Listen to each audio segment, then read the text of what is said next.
Nah, syahwat ini membantu manusia untuk bertahan hidup. Kenapa? Karena dengan adanya unsur syahwat, akhirnya muncullah sebuah insting gitu ya, kebutuhan naluriah berupa makan ter yang terimplementasikan atau muncul gitu ya dalam bentuk rasa lapar. Nah, dalam hal ini syahwat ini perlu dikendalikan. Ketika syahwat ini tidak dapat dikendalikan, maka dia akan menjadi atau berkembang menjadi perilaku atau amal yang buruk. Oke. Nah, di sini kita perlu dalam fase ini gitu ya, ketika unsur syahwat ini berkembang, kita perlu mendidik syahwat agar syahwat ini tidak bersifat tidak merugikan. Oh ya, maaf sebelumnya. Jadi salah satu ciri dari syahwat ini dalam literaturnya Imam Al-Ghazali diceritakan bahwa dia memiliki sifat layaknya seorang budak pengumpul makanan, di mana dia memiliki sifat tercela yaitu rakus, tamak, dan licik. Nah, sifat ini menjadi sifat utama atau sifat dasar dari syahwat. Artinya ketika syahwat itu dibiarkan begitu saja, gitu ya, syahwat ini tidak terdidik, dan peran kita sebagai manusia, kita perlu melakukan pendidikan kepada syahwat. Nah, ketika syahwat ini tidak terdidik, maka yang muncul atau perilaku kepribadian akhlak yang berkembang ini adalah akhlak-akhlak binatang jinak, atau yang disebut sama Imam Al-Ghazali adalah bahimiyah, dan bahimiyah ini dilambangkan sebagai babi gitu ya. Oke, kita lanjut ke tahap perkembangan yang kedua. Tahap perkembangan yang kedua ini disebut sebagai tahap di mana unsur atau perangkat ghodop ini berkembang. Pada usia berapa? Itu pada usia 7 sampai 14 tahun. Nah, di usia ini manusia sudah memasuki usia tamyiz dan sebelum balik. Jadi sebelum balik ya, bukan setelah balik. Di usia ini kemampuan akal atau kognitif yang biasa kita kenal dalam istilah psikologi umum sudah cukup berkembang sehingga sudah mengenal norma-norma dan kita bisa membedakan antara benar dan salah. Nah, unsur kodop ini merupakan kemampuan untuk melindungi diri, terutama dalam berbagai hal yang mengancam keselamatan jiwa dan harta. Dalam hal ini, ketika kita sudah mampu mengenal antara benar dan salah, kita akhirnya mampu menghadirkan konsep pengetahuan dan membuat persepsi atas itu. Mana yang benar, mana yang salah, mana yang aman, dan mana yang mengancam, mana yang akhirnya berbahaya. Nah, proses ini, godop dalam tahap usia 7-14 tahun, dengan potensi godop yang sedang berkembang, ini juga perlu menerima atau mendapatkan pelatihan dan pendidikan. Pendidikannya itu berupa apa? Pendidikannya itu adalah berupa pengendalian dari godop itu sendiri. Ketika godop itu tidak dikendalikan atau tidak dididik, maka yang berkembang adalah sifat sabuiyah atau sifat hewan buas yang dilambangkan sebagai anjing. Nah, yang selanjutnya tahapan perkembangan yang terakhir di sini dijelaskan terjadi pada usia 15-40 tahun. Kenapa dibatasi dari 15-40 tahun? Karena pada sampai usia 40 tahun lah manusia mencapai kondisi optimal di mana dia baik optimal secara kognitif, akal gitu ya, kemudian secara fisik, dan pada tahap inilah dia juga mampu mencapai kesempurnaan dari esensi kemanusiaannya. Jadi pada tahap ini juga disebutkan sebagai tahapan insaniyah, di mana manusia mencapai esensi dari kemanusiaannya. Akal ini kan menjadi pembeda antara manusia dan hewan. Dan ketika kita mampu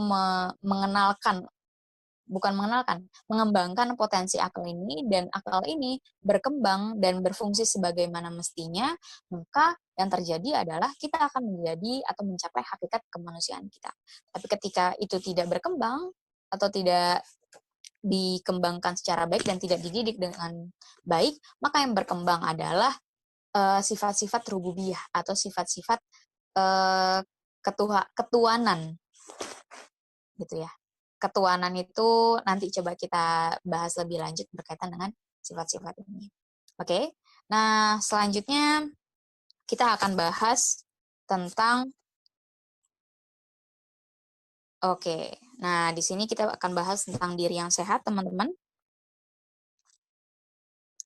Nah, di sini diri yang sehat, jadi 5 sistem tadi yaitu qalb, syahwat, ghadab, akal, dan adalah perlu bekerja secara harmonis agar tetap seimbang.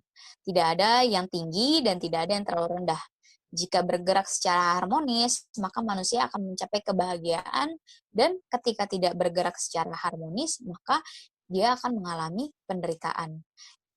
Imam Al-Ghazali mengistilahkan kebahagiaan itu sebagai sa'adah, kemudian penderitaan ini sebagai sakolah. Nah, ketika unsur syahwat kita terlalu tinggi gitu ya, ketika unsur ghadab kita terlalu tinggi, maka yang terjadi adalah penderitaan. Ketika unsur syahwat kita terlalu rendah, maka yang terjadi juga penderitaan. Begitu pula dengan ghadab. Dalam hal ini, yang berfungsi untuk mengendalikan qalb gitu ya, membutuhkan bantuan dari akal untuk mengendalikan syahwat dan ghadab. Nah, ketika misalnya ternyata akal ini tidak berfungsi, gitu, maka yang terjadi adalah penderitaan bagi kita. Ini salah satu contoh ketika dalam permasalahan atau dalam kondisi COVID sebelumnya gitu ya, ketika kita ada dalam kondisi self distancing dan penyebaran yang luar biasa, otomatis menimbulkan kepanikan. Ketika syahwat seseorang itu tinggi, maka yang muncul ketika kondisi COVID ini adalah panic buying. Kita merasa panik dan kemudian melakukan pembelian secara panik. Kita membeli barang-barang yang sebenarnya bisa jadi tidak kita butuhkan atau dalam jumlah yang sangat banyak. Dan ketika kondisi syahwat itu terlalu rendah, yang terjadi penderitaan yang dialami oleh manusia ini adalah hopeless, nggak punya harapan. Seakan-akan tidak berdaya sama sekali. Dan ketika ghadab itu tinggi, yang berkembang adalah kondisi nekat. Kita manusia ketika COVID ini, ketika ghadabnya terlalu tinggi, dia akhirnya melakukan hal-hal yang sifatnya nekat dan ngawur, tidak mencoba untuk melindungi diri. Artinya yang sebelumnya fungsi ghadab ini adalah menghindari dari suatu hal yang membahayakan, ghadabnya ketinggian, akhirnya dia jadi nekat. Ketika ghadabnya kerendahan, maka yang terjadi adalah anxiety, kecemasan, dan rasa takut yang akhirnya menyelimuti hati kita dan kondisi diri kita. Nah, ketika akal sendiri itu juga bisa jadi tidak seimbang. Ketika akalnya tinggi, maka kita seseorang yang akalnya tinggi ini kemudian akhirnya memunculkan sebuah akhlak yang tidak baik, yaitu dengan cara menimbun. Dia mengambil kesempatan atau keuntungan yang lebih besar di atas kesulitan orang lain. Nah, keadaan ini tentu tidak sesuai dengan syariat Islam. Jadi penjaga atau akal ini dibatasi dari syariat Islam itu sendiri. Oke, kita lanjut. Nah, di sini teman-teman, menurut Imam Al-Ghazali, ghadab dan syahwat itu ketika tinggi dapat diseimbangkan dan dikembalikan normal dengan kekuatan syariat atau hukum-hukum agama yang kita sebut sebagai adalah. Ketika syahwat itu tinggi, maka yang berkembang adalah sifat bahimiyah tadi ya, yaitu sifat hewan jinak yang disimbolkan oleh babi. Kemudian jadi sifat babi itu kurang lebih rakus, kemudian tamak, kemudian suka menjadi pusat perhatian. Gitu. Dan ketika ghadab itu tinggi, yang berkembang adalah sifat sabuiyah. Ketika ghadabnya tidak terkelola dengan baik, maka yang berkembang adalah sifat sabuiyah yang dilambangkan oleh sifat anjing.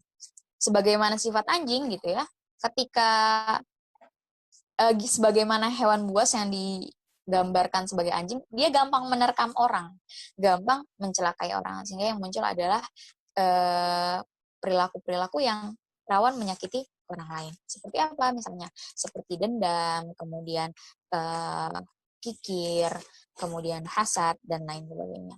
Nah, ada lagi yang disebut sebagai sifat rububiyah. Oke, di sini sifat rububiyah ini muncul ketika akal tidak berfungsi secara secara sesuai dengan fungsinya. Yang muncul itu adalah sifat-sifat ketuanan di mana dia harusnya memiliki sifat yang bijaksana, tetapi dia malah akhirnya ikut gitu ya, ikut terpengaruh dari unsur-unsur ghadab ataupun syahwat. Nah, yang selanjutnya adalah sifat syaitoniyah. Kalau syaitoniyah ini adalah sifat di mana udah kolaborasi nih antara syahwat dan ghadab. Dua-duanya baik syahwat dan ghadab ini tidak terkendali sehingga akhirnya memunculkannya sifat-sifat syaitoniyah. Oke, boleh di slide digeser. Nah, ini coba saya jelasin, saya kasih contoh dikit gitu ya berkaitan dengan sifat bahimiyah. Jadi sifat bahimiyah ini contohnya adalah tidak tahu malu, kemudian keji, boros, kikir, ingin menonjol, membuka aib, bersenang-senang, rakus, serakah, menjilat, dengki, dan beberapa sifat lainnya gitu ya. Sifat yang memang muncul dari keinginan untuk mendapatkan manfaat sebanyak-banyaknya tapi sampai tidak terkelola dan tidak tertahankan gitu. Nah, kemudian ada sifat sabuiyah atau sifat hewan buas, yaitu dia memunculkan rasa permusuhan, kebencian, kemudian mencela dan menyerang orang lain, angkuh, kemudian takabur. Jadi memang sifat-sifat yang berkembang itu adalah sifat-sifat yang cenderung dia merasa orang lain atau dirinya itu dia harus menonjol dan atau menyerang orang lain, dan orang lain itu harus ditaklukkan, kurang lebih seperti itu. Nah, kemudian sifat rububiyah ini ketika akalnya ketinggian gitu ya, tidak berfungsi dengan baik, maka yang berkembang adalah sifat-sifat penipu, licik, kemudian berlebih-lebihan, mencampur aduk persoalan gitu. Jadi Imam Al-Ghazali ini hasil pengelompokan yang dilakukan dari Imam Al-Ghazali dan cukup detail beliau menggambarkannya. Nah, ada lagi sifat syaitoniyah. Kalau, maaf, tadi yang penipu, licik, mencelakai orang lain, berlebih-lebihan, mencampur adukan urusan, itu sifat syaitoniyah, maaf.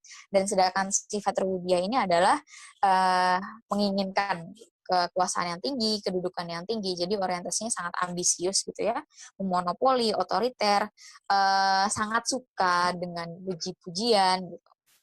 Nah, itu kurang lebih adalah sifat-sifat yang berkembang ketika perangkat-perangkat dari akhlak